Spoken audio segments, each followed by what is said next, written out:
Hello everyone, welcome back to my channel. আজকের ভিডিওতে আমরা সলভ করতে যাচ্ছি ঢাকা বিশ্ববিদ্যালয়ে চারুকলা ইউনিটের যে বহু নির্বাচনী প্রশ্নগুলো ছিল সেগুলা। বলে রাখি, আমি এবছর ঢাকা বিশ্ববিদ্যালয়ের চারুকলা ইউনিটে পরীক্ষা দিয়েছিলাম, আর 40টার মধ্যে আমার 30টা হয়েছিল। কিছু ভুল করেছিলাম, সেগুলো আপনাদের সাথে শেয়ার করব।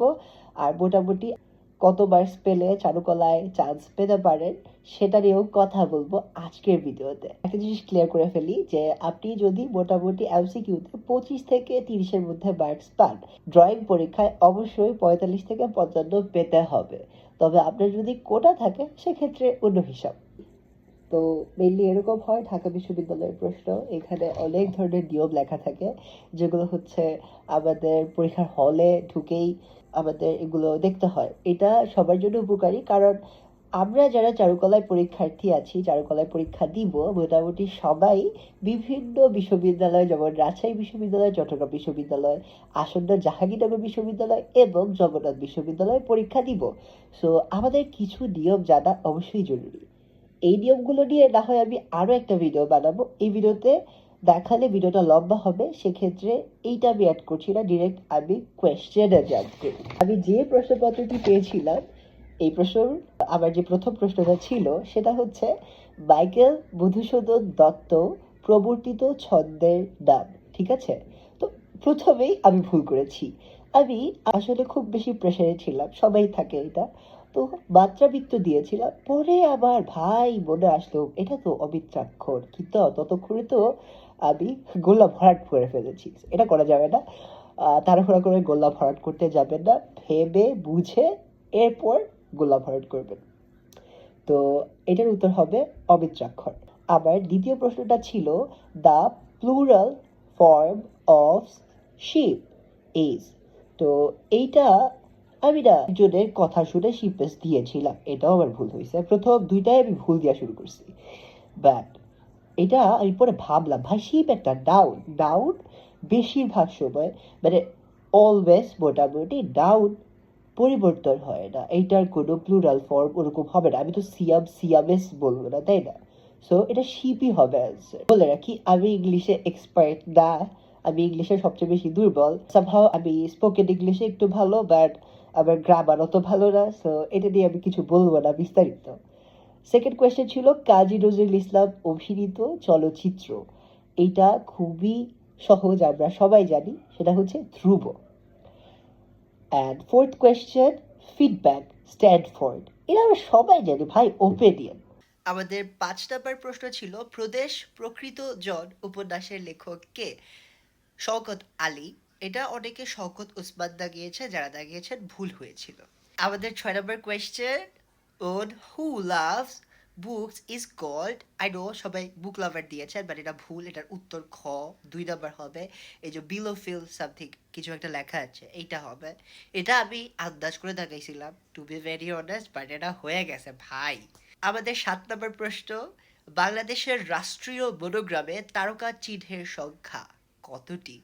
এটা আমরা সবাই জানি ভাই, 4টা। পয়সা দেখলেই দেখা যায়, উল্টাবেন দেখবেন যে মাঝখানে ওই যে পাটের একটা উপরের যে পাতা থাকে ওইটা দাও, আর দুই পাশে দুইটা দুইটা করে তারকা আছে। এটাই হচ্ছে বাংলাদেশের রাষ্ট্রীয় মনোগ্রাম তারকা চিহ্ন।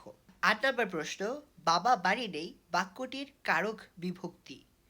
আমি জানি বাবা যেহেতু কর্তা, ওই হিসাবে অনেকেই চিন্তা করে দাগাবেন এটা কর্তৃকারকে শূন্য হবে, বাট এটা ভুল ভাই, অধিকরণে শূন্য হবে, এটাই সঠিক অ্যান্সার।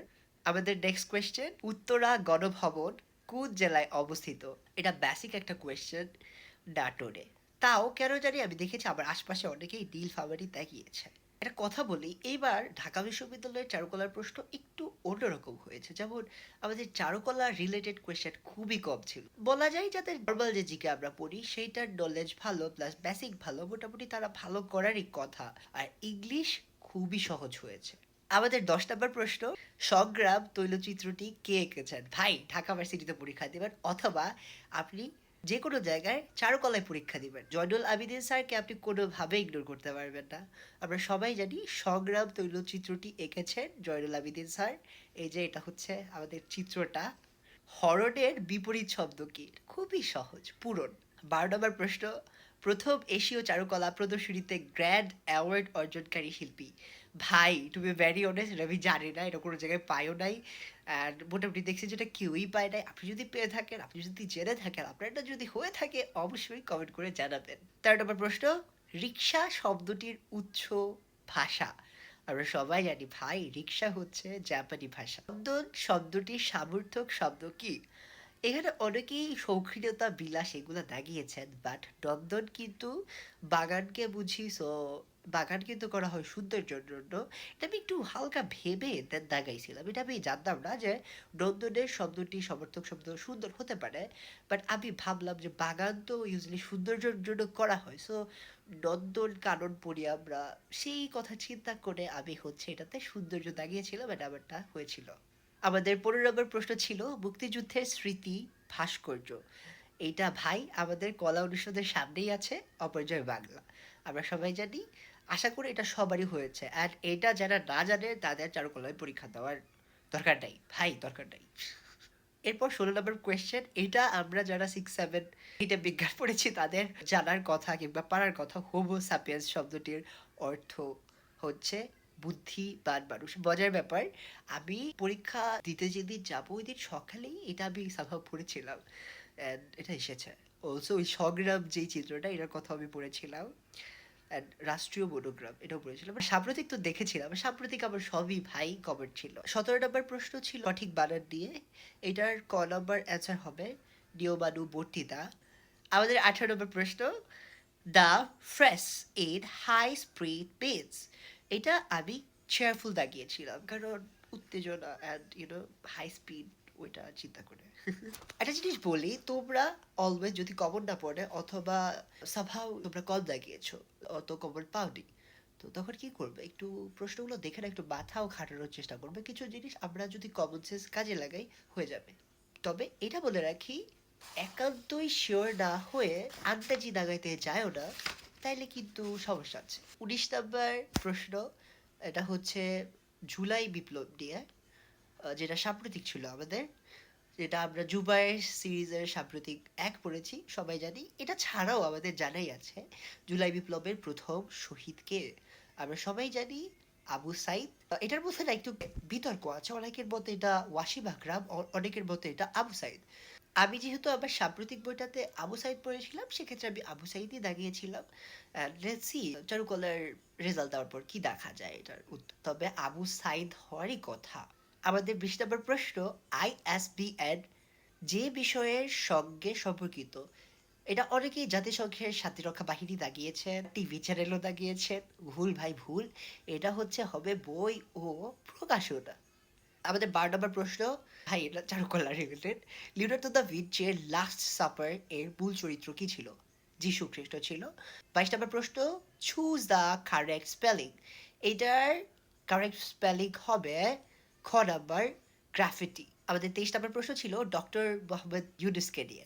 ডক্টর ইউনুস জাতিসংঘের সাধারণ পরিষদে কততম অধিবেশনে যান? এটা হবে 79তম। এটা আমার ভুল হয়েছিল, আমি না 78 দিয়েছিলাম। আমাদের 24 নম্বর প্রশ্ন, ধ্বনি নির্দেশক চিহ্ন।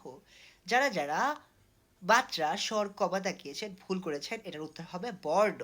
সাহিত্যে নোবেল পুরস্কার 2024 পেয়েছিলেন হান কাং। 26 নম্বর প্রশ্ন, দেশের প্রথম এআই সংবাদ পাঠিকার নাম আমরা সবাই জানি অপরাজিতা। 27 নম্বর প্রশ্ন হচ্ছে চিত্রশিল্পী ছিলেন। এইটা হয়তো আমরা চারু ও কারুকলা বই যারা পূর্বে পড়েছি সবাই জানি, এটার উত্তর হবে রবীন্দ্রনাথ ঠাকুর। 28 নম্বর প্রশ্ন, 21 পদকের প্রবর্তক আমরা সবাই জানি জিয়াউর রহমান। 19 নম্বর প্রশ্ন, কোম্পানি শৈলী প্রবর্তনের শহর যারা যারা কলকাতা দাগিয়েছেন, ভাই দুঃখিত আপনারা ভুল দাগিয়েছেন, এটার উত্তর হবে মুর্শিদাবাদ। ভাই বসে তো বাড়ছে, কি করবো। আমরা এখন 30 নম্বর প্রশ্ন দেখব। 30 নম্বর প্রশ্ন হচ্ছে রাজা রবি বর্মার আসল পরিচয়। সো রাজা রবি বর্মার আসল পরিচয় হচ্ছে চিত্রশিল্পী যারা লিখেছেন সঠিক হয়েছে। 31 নম্বর প্রশ্ন, সেটা হচ্ছে কি 23 নম্বর চলচ্চিত্র। এটা ভাই এটা একটা উপন্যাস, যারা যারা আপনারা নাটক কিংবা চিত্রকর্ম দিয়েছেন ভুল দিয়েছেন, এর ট্র্যাপ কোয়েশ্চেন ছিল, এটা উত্তর হবে উপন্যাস। 25 নম্বর প্রশ্ন, সেটা হচ্ছে কি টাইপোগ্রাফি শব্দের বাংলা। Still I am little confused about this. এটা নিয়ে একটু কমেন্টে শিওর জানিয়ে দিলে খুবই ভালো হয়। তবে ইফ আম নট রং এটা মুদ্রাক্ষর শিল্প হওয়ারই কথা। আমাদের 33 নম্বর কোয়েশ্চেন ছিল ডেঙ্গু শব্দটি কোন ভাষা থেকে এসেছে। এটার উত্তর হবে স্প্যানিশ ভাষা। যারা ড্যানিশ দাগিয়েছেন ভুল দাগিয়েছেন, স্প্যানিশ হবে। 34 নম্বর প্রশ্ন ছিল প্রথম বৃক্ষরোপণ চিত্রটির শিল্পী। এটার উত্তর হবে শিল্পী এস এম সুলতান। একটা জিনিস বলে রাখবেন, কৃষি চাষাবাদ এগুলা রিলেটেড যে প্রশ্নগুলো হয় এগুলোর বেশিরভাগ উত্তরই হয় এস এম সুলতান। একটা কথা বলি ভাই, আমার ডাকটা বন্ধ হয়ে আছে, লিটারালি খুব ঠান্ডা লেগেছে। প্রায় 5-6 দিন হয় আমি খুব বেশি অসুস্থ, জ্বরও আছে। সো আবার ডাকটা বন্ধ থাকার কারণে আবার ভয়েস লিটারালি বিভিন্নভাবে চেঞ্জ হচ্ছে, যেটা আমার কাছে খুব ভালো লাগতেছে না। আমাদের 35 নম্বর প্রশ্ন গ্রাফিতি নিয়ে। গ্রাফিতি মানে কি? এটা কি গ্রাফাইটের দেয়াল, গ্রাফিক প্রিন্ট, গ্রাফযুক্ত চিত্র, নাকি দেয়াল লিপি ও দেয়াল চিত্র? আমরা চারুকলায় যারা পরীক্ষা দিব মোটামুটি সবাই আমরা জুলাই গণঅভ্যুত্থানের পর আমরা গ্রাফিতি করেছি, আমরা এটা জানি। এটার উত্তর দেয়াল লিপি ও দেয়াল চিত্র হওয়ার কথা, এটা কারো ভুল হওয়ার কথা না। আমাদের 36 নম্বর প্রশ্ন ছিল বাংলাদেশ দিনে দিনে উন্নতি করুক এর সঠিক ইংরেজি কি? এইটা হচ্ছে উত্তর হবে এই বাংলাদেশ প্রসপারিটি পাইতেই। 27 নম্বর প্রশ্ন ছিল জেডসি জন্ম সাল। এইটার যারা 2000 থেকে 2015 দাগিয়েছেন, দুঃখিত ভুল দাগিয়েছেন। এইটার উত্তর হবে 1995 থেকে 2010। 38 নম্বর প্রশ্ন ছিল বাংলাদেশের জাতীয় পতাকার যে সাইজ মানে বাপের অনুপাত ছিল সেটা হচ্ছে হবে 10:6। এটা কারো না জানার কথা না ভাই, বাংলাদেশি হিসাবে এটা আপনার জানা উচিত। 10:6 বাংলাদেশের জাতীয় পতাকার পরিমাপ বা অনুপাত। 39 নম্বর প্রশ্ন এগেন এইটা শিল্পাচার্য জয়নুল আবেদিন স্যারকে নিয়ে। শিল্পাচার্য জয়নুল আবেদিনের অবদান এটা আমরা জানি, মোটামুটি সবাই জানি, সোনারগাঁও লোকশিল্প জাদুঘরে। 40 নম্বর প্রশ্ন টেরাকোটা নিয়ে। এটা আমরা কম বেশি সবাই জানি, আমরা ছোটবেলায় পড়েছি। টেরাকোটা হচ্ছে বাটির ফলক, তো এটা হবে পোড়ামাটির ফলক। আজকের ভিডিও এতটুকুই ছিল, আর কিছু বলবো না।